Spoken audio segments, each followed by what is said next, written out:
Dear students, today we will teach you practical physical chemistry to determine the solubility and solubility products of a springly soluble salt.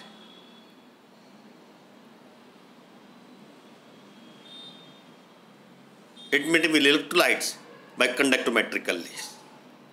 First of all, now we will discuss about the principle of this practical. The principle is this. आप जानते हैं अल्फ विलेय जो salt होते हैं, विद्युत अपघटय होते हैं, इसका तात्पर्य होता है कि वे जल में कम विलेय होते हैं। इसलिए ऐसे साल्ट की सोलबिलिटी सामान्य टाइट्रेशन विधि द्वारा ज्ञात करना असंभव है। इसके लिए हम यहाँ कंडक्टोमेट्रिक चालकता मापी काम मिलेंगे और चालकता मापी में हम कालराउस नियम का उपयोग करेंगे। कालराउस नियम के बारे में आप जानते हो, ये कालराउस नियम है। ये दिया हुआ कालराउस नियम, अनंत अनुता पर किसी विद्युत अपघटय कि तुल्यांक की चालकता क्या होती है, उसके अनंत अनुता पर कैटायन और एनायनों के आयनिक तुल्यांक की चालकता के योग के बराबर होता है। प्रत्येक विद्युत अपघटन में एक कैटायन होता है, एक एनायन होता है। अब हम इसकी जो इलेक्ट्रोलाइट है इसकी सोलिबिलिटी कैसे ज्ञात करेंगे? इसको ज्ञात करने के लिए पहले आप ये सिद्धांत देख लीजिए। हमने कालराउस नियम लिख रखा है, फिर कप्पा वी बराबर लिख रखा है, लैम्डा वी मतलब इन्फिनेटिव डायल्यूशन पर अनुत्तर तुल्यांक चालकता पर कप्पा गुणा 1000 अपॉन एस। एस यहाँ सोलिबिलिटी है।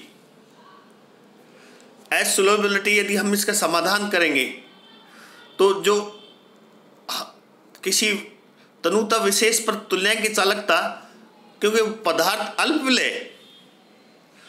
विलेय होने के कारण जो इसकी तुल्यांक की चालकता है वो अनंत तनुता पर तुल्यांक की चालकता मान सकते हैं हम।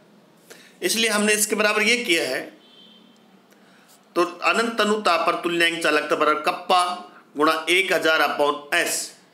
यदि हम सोलिबिलिटी को साइड में ले जाएंगे तो 1000 गुणा कप्पा। कप्पा क्या है? स्पेसिफिक कंडक्टेंस, विशिष्ट चालकता।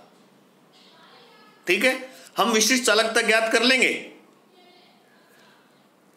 तो हमें इस साल्ट जो अल्प विलेय साल्ट है इसकी विलेयता ज्ञात हो जाएगी।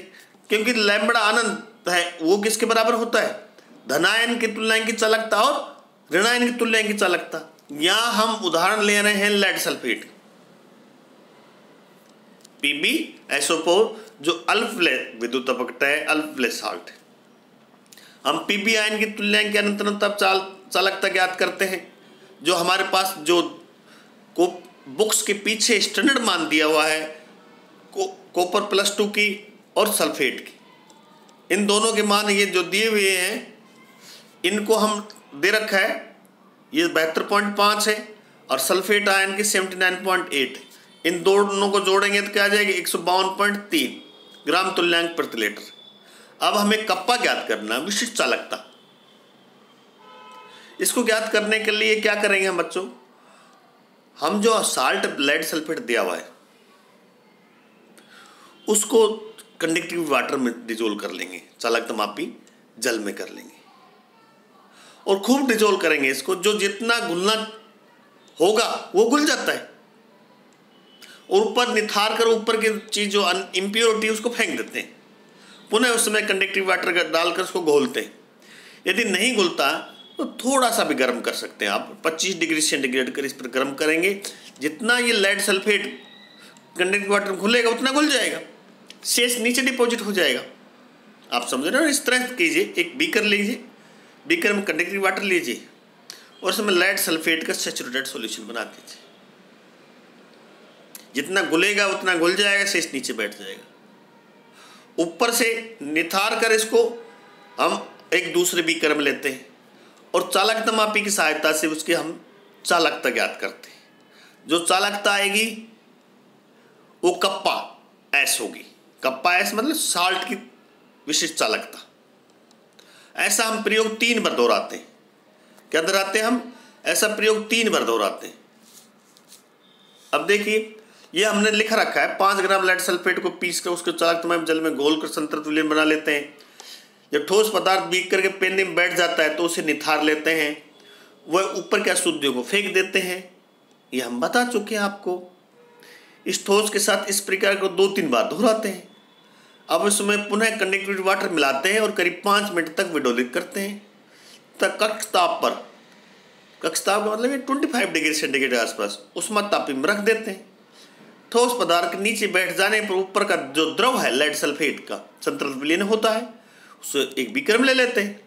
इस संतृप्त विलयन के बीकर की चालकता सेल में रखते हैं और चालकता मापी की सहायता से इस साल्ट की विशिष्ट चालकता कप्पा एस ज्ञात कर लेते हैं।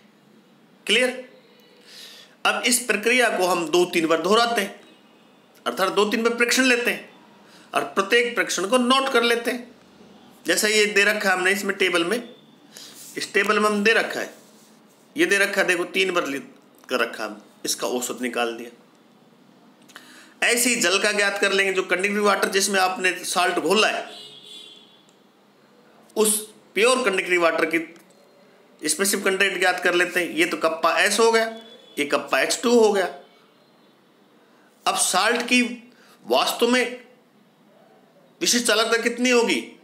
कप्पा एस में से कप्पा H2 घटा देंगे तो क्या आ जाएगी? साल्ट की विशिष्ट चालकता। ये फॉर्मूला दे रखा है हमने। 152.3 क्या है? अनंत तनुता पर तुल्यांक की चालकता लेड सल्फेट की, lead ion plus sulphate ion, इन दोनों का योग ये है।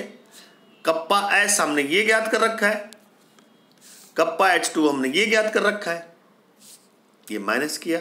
ध्यान दीजिए, हमने एक उदाहरण लेकर आपको समझा रखा है। इस प्रकार से हम ये मान लेकर कैलकुलेट करते हैं। उसके बाद इसको जो आएगा सोल्युबिलिटी आएगी उसको तुल्यांक भार से गुणा कर देंगे और अंत में जो रिजल्ट आएगा, दिए गए साल्ट यहाँ लेड सल्फेट है की विलेयता क्या होगी? 0.049 ग्राम प्रति लीटर में आ जाएगा। क्योंकि ये आप टेम्परेचर नोट कीजिए, हमने ये टेम्परेचर किस पर? 25 डिग्री सेंटीग्रेड पर हमने इसकी विलेयता ज्ञात कीजिए। और विलेयता गुणनफल इसका हम स्क्वायर कर देंगे। जो सोल्युबिलिटी आई एस स्क्वायर, क्योंकि आप जानते हैं दोनों को मल्टीप्लाई कर देंगे तो क्या आ गया? 0.0024, ये विलेयता गुणनफल होगा। तो आप ध्यान दीजिए बच्चों, पर हमने आपको क्लियर एक उदाहरण लेके समझाया। अब किस प्रकार से हम ये ज्ञात करते हैं, ये सारा का सारा एक सिंपल विधि से। ये प्रैक्टिकल है, ये 3rd ईयर की कक्षाओं के लिए बेसिक पार्ट 3rd। अब जो अल्प विलेय पदार्थ हैं, अल्प विलेय लवण है कह सकते हैं आप, इलेक्ट्रोलाइट है, उनकी विलेयता को सामान्य विधि से ज्ञात नहीं कर सकते। हम कंडक्ट मापी विधि द्वारा अल्प विलेय लवण की विलेयता को, सोल्युबिलिटी को ज्ञात कर सकते हैं। यही बात इस प्रैक्टिकल में समझाई गई है। अब किस तरह से आपको जो अल्प विलेय एक साल्ट दिया है उसमें पदार्थ की विलेयता कैसे ज्ञात करेंगे? क्लियर? एक लेड सल्फेट का उदाहरण दिया हुआ है, आप इसको रिकॉर्ड में उतार लेना। आपके पास ये है पूरा का पूरा PDF, तो PDF के बच्चों रिकॉर्ड में उतार लेना। और ज़्यादा यदि आपको देखना है तो मोना प्रकाशन की पुस्तक BC पार्ट 3rd की प्रैक्टिकल की है, उसमें जाकर देख लेना और अपना रिकॉर्ड तैयार करना।